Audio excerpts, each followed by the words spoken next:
সুযোগ পাবে যদি কোন রিজন থাকে, ভ্যালিড রিজন থাকে। এটা কোনো ইভেন্ট নেই কি আপনি আসবেন না আপনাকে বাদ দিয়ে দেবো, এরকম কোনো সিস্টেম নেই। আজকে भी আমি বলছি যত এএসডিডি ভোটার হয়েছে আমাদের রুল ছিল যে 3 বার আপনি যাবেন এন্ড লোকাল ইনকোয়ারি করবেন, বাড়িতে ইনকোয়ারি করবেন, না পাবেন আপনি মার্ক করে দেবেন। এন্ড আমি অন্য সিও সঙ্গে কথা বললাম, অন্য সিও তে যে বিএলও আছেন অনেক স্টেটে যে আছেন, নির্দিষ্ট এরিয়ার মধ্যে গেলেন ওনাকে কেউ ফোন করলো कि আমি শিফট হয়ে গেছি এখানে, আমার ফর্ম দিয়ে দিন। ওরা বলল না আমি ফর্ম দেবো না, আমার এরিয়া থেকে বাইরে একটা ফর্ম দেবো না আমি, আপনার করতে হবে অনলাইন করুন আপনি, নালে ফর্ম 6 করুন। কিন্তু আমাদের যে আছে বিএলও প্রত্যেক বাড়িতে অনেকবার গিয়েছে, যদি আছে কাছে কেউ বলেছে কি ভাই আমাকে দিয়ে দিন ফর্ম আপনি, তো ওরা আইডেন্টিটি দেখে দিয়ে দিয়েছেন। আমরা কোনো এত ফাঁসি নিয়ে একদিন আসিনি, ওটা হবে না। এটা আমাদের নির্দেশ থাকবে, জেনুইন রিজনে অ্যাডভান্স ডেট দেবেন, নিশ্চয়ই ইয়ারও অ্যাকোমোডেট করবেন, ইয়ারও অ্যাকোমোডেট করবেন। আর অনলাইন কি করা যাবে? অনলাইন হিয়ারিং দেখুন অনলাইন এটা এসওপি মধ্যে আসবে, এটা এসওপি মধ্যে আসবে, এসওপি যখন হবে আসবে তখন আমরা বলবো। এখন এদের ট্রেনিংও হবে, ইয়ারও ট্রেনিংও হবে, আমরা অনলাইন ট্রেনিং করব, ইসিআই থেকে লোক भी আসবে ট্রেনিং করার জন্য। এখন এসএপি আসেনি, এসওপি আসবে, তারপরে বলবো, কিন্তু ইসিআই বলছে 7-8 দিন টাইম আছে। দেখুন এটা ইসিআই এসওপি ডিসাইড করবে, তারপরে আমরা বলতে পারবো।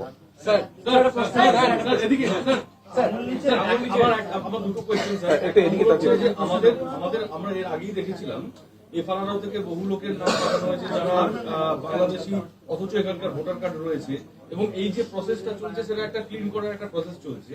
তো আমার যেটা কোয়েশ্চেন সেটা হচ্ছে এখনো পর্যন্ত কি কোনো কোট আনকোট অনুপ্রবেশকারী হিসেবে কাউকে চিহ্নিত করা গেছে? নাম্বার 1। এন্ড নাম্বার 2 হচ্ছে যে আমাদের এই যে এন্টায়ার যে প্রসেসটা চললো তার মধ্যে অনেকগুলো জায়গা দেখা যাচ্ছে যে ডুপ্লিকেট কিছু ভোটার থেকে গেছে, কিছু ডিসক্রিপেন্সিস থেকে গেছে। তাহলে এইটা কার ভুল বা কার দোষ আপনাদের মনে হচ্ছে? স্যার এখানে আমরা অ্যাড করছি লাভলি মৈত্র, যাকে অলরেডি বাংলাদেশি ভোটার বলে যিনি চিহ্নিত, তার নামও পাওয়া গেছে আজকে খসড়া তালিকায়।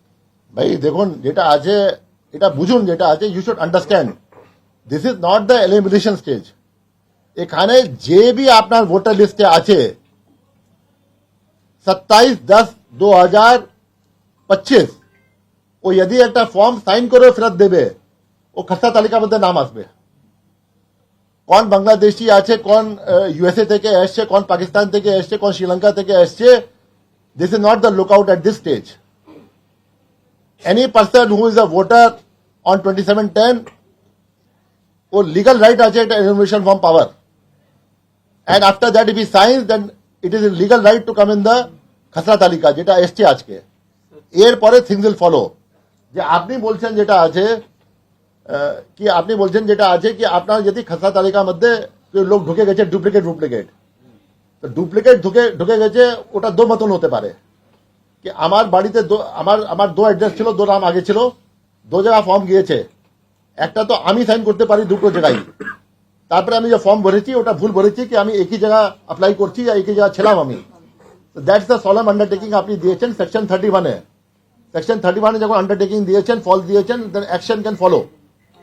নাম্বার 2 পয়েন্ট আছে কি আমি জানতাম না কি আমার অন্য ফর্ম অন্য লোক ভরে দিয়েছে।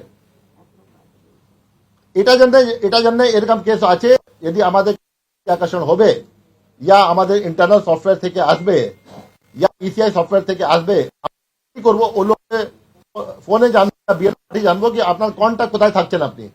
সেকেন্ড ফর্ম আপনি ভরেছেন, সেকেন্ড ফর্ম অন্য লোক ভরেছে, যদি উনি ভরেছেন তারপরে উনি দায়ী থাকবেন।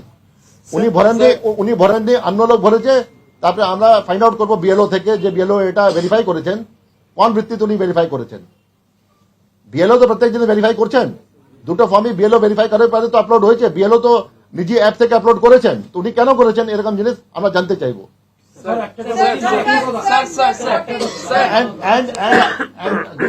প্রথম আনসার তো করে দিচ্ছি। হ্যাঁ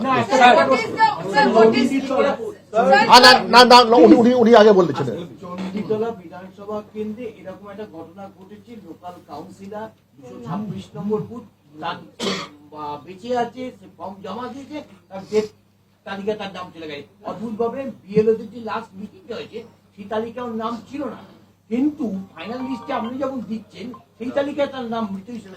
সেটা যেটা আছে আমি শুনলাম একটু আগে, আমি ইয়ারও থেকে রিপোর্ট চেয়েছি। এটা একটা জিনিস আপনারা বুঝুন, সব বুঝুন। যেটা আছে ইসিআই বসে আছে দিল্লিতে, election commission of India, CEO office বসে আছে এখানে যেখানে আপনি বসে আছেন, কিন্তু আমাদের কাজ হচ্ছে at the lower level by BLO, যেখানে বিএলএ কাজ করছেন, সুপারভাইজার আছেন, এইআর আছেন, ইআরও আছেন। কোন লেভেলে আপনার ইচ্ছাকৃত ভুল হতে পারে, কোন লেভেলে আপনার ওভারসাইট হতে পারে, অন্য জিনিস হতে পারে। যদি এনিমেশন ফর্ম ফেরত দিয়েছেন উনি আর ওটা আপলোড হয়নি, আর যেটা ওকে ডেট প্রমাণ হয়েছে করা হয়েছে অ্যান্ড এটা ডেলিভারেট ছিল, তারপরে যে করেছেন ওর উপর অ্যাকশন হবে। আমি অলরেডি ডিও থেকে রিপোর্ট চেয়েছি, তাড়াতাড়ি রিপোর্ট দাও। আমি শোনা পরেই যে আছে 2 ঘন্টা আগে শুনলাম, আমি রিপোর্ট চেয়েছি। Sir, if you could please throw some light on the inconsistent voters, which are more than 1 crore, number one. And today, like more than 58 lakh voters, I mean, names are deleted because uncollectible forms. If you could throw some light that are the people whose name have come out today, are they safe or there might be hearing if they don't have linkage? See, first of all, there's nothing known as inconsistent voter. Nobody is an inconsistent voter. Everybody was existing. We presume everybody was existing as on 27/10/2025.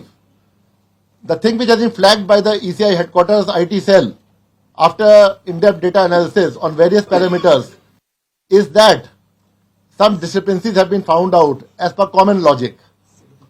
And these discrepancies will be addressed by re-verification. And then it will be seen that whether these people are fit to be retained in the voter list or not. বলতে পারি কাল থেকে notice যাচ্ছে সব হ্যাঁ বলতে পারেন যেটা আজকে যেটা আমাকে ইসিআই বলেছেন একটু পরে এনেবল করবেন। ওদের পদ্ধতি আছে, আমরা পাঠাই, তারপরে ড্রাফট যেটা আছে মাল্টিপল চেকিং হয়, বিটা ভার্সন হয়, তারপরে যা আছে ফাইনালি 1 ঘন্টা আগে আমাকে বললেন কি ঠিক আছে সব ক্লিয়ার হয়ে গেছে, প্রেস রিলিজ ক্লিয়ার হয়ে গেছে। প্রেস রিলিজ যেটা আমি দিয়েছি আপনাদেরকে দিয়েছি ওটা বি কমিশন অ্যাপ্রুভাল হয়, তারপরে কমিশন ওটা রিলিজ করে, আমরাও রিলিজ করি ওটা যেটা আছে। তো প্রেস রিলিজ যখন হয়ে গেছে এখন বলছে পুশ করছি, আমি শুনলাম যেটা আছে পুশ হয়ে গেছে যেটা আছে, তারপরে ওটা বি এনেবল করে দেবেন। নোটিশ যেটা এখন পর্যন্ত যেটা নোটিশ আছে, নোটিশ শুধু দুই ওয়ে হতে পারে। একটা ওয়ে তো আছে যে আপনার ফোন আছে, ফোন নাম্বার তো প্রত্যেক যদি আছে, একটা আছে বিএলও। তো বিএলও তো নোটিশ দেবেনি, যেটা শুনলাম আমি যেটা আছে এসওপির মধ্যে থাকবে কি বিএলও নোটিশ কালেক্ট করে দিয়ে দেবেন কনসার্ন লোককে। এখন বিএলও যেটা আছে প্রত্যেক ভোটার জানে, প্রত্যেক এরিয়া জানে বিএলও কে আছে। না বি জানবে তো আপনি ফোন করে আপনি জানতে পারবেন। এরকম অবস্থা কোনোদিন ছিল না। যখন কালীগঞ্জ বাই ইলেকশন হয়েছিল আমি গিয়েছিলাম, লোক জানতো না বিএলও কি আছে, ফোন নাম্বার ইভেন ইআরও জানতো না। এখন প্রত্যেক বিএলও কি নাম আছে, কি ডেজিগনেশন আছে, কোথায় কাজ করেন, আর ওনার যে ফোন নাম্বার আছে প্রত্যেক ভোটার জানে, ভোটার ওনাকে আলাপ করতে পারে। বিএলও যে আছেন 80% 85% যে আছে ওই বুথে ভোটার আছেন, ওখানে বাসিন্দা আছেন, উনি লোককে চিনেন। তো এটা নেই কি ওনাকে বাড়ি যেতে হবে या ও আসবে, ওরা সামঞ্জস্য করে কিরম ডিস্ট্রিবিউশন হবে দিয়ে দেবে। এন্ড বিএলওই লিঙ্ক থাকবে, যদি কোনো ভোটার যেটা আগে জিজ্ঞাসা করলেন কি আমি আজকে যেতে পারবো না অন্য দিন যেতে পারবো, ওই লিঙ্ক থাকবে between ERO, AERO and voter, ওএন সুপারভাইজার, ওরাই ডেট চেঞ্জ করতে পারবে।